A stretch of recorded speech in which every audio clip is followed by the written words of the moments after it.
instruction video provides an overview of the hardware and software settings available with an Eliminator Next-Gen single-lane test track. All single-lane test track settings can be accessed from the test track race screen.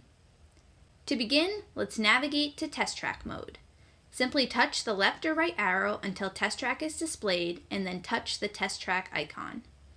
My Eliminator Next-Gen has already been set up as a single-lane test track, so I will simply touch Last Setup to go to the test track race screen. For information on how to change sensors or configure your single-lane test track, see Instruction Video 1, Setting Up a Single-Lane Test Track. There are two settings menus in the Eliminator Next-Gen test track. The Hardware Settings menu can be accessed by touching the gear icon in the upper left corner of the race screen. In Hardware Settings, you can change the brightness of the LEDs on the front of the Eliminator Next-Gen, enable a time-slip printer, or enable an external LED display. You can also reset the test track to factory defaults. Changing to factory defaults restores the sensor configuration to defaults in addition to the hardware and software settings.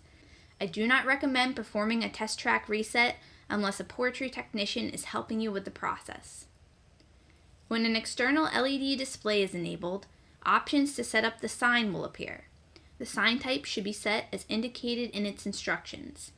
If the wrong sign type is selected, the display will not work.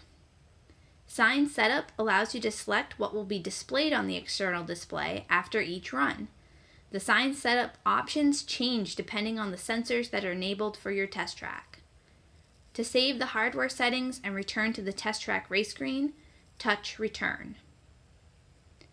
Software settings can be changed by touching the Settings button in the top center of the race screen. The software settings include tree type, tree speed, dual red, auto number, perfect tree, and auto reset.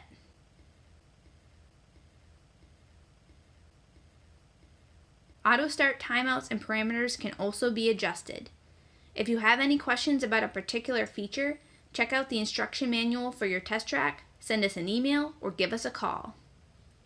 Pressing the arrow button at the top of the screen saves the changed settings and returns us to the test track race screen. Thank you for watching this instruction video on the hardware and software settings of single-lane Eliminator Next-Gen test tracks.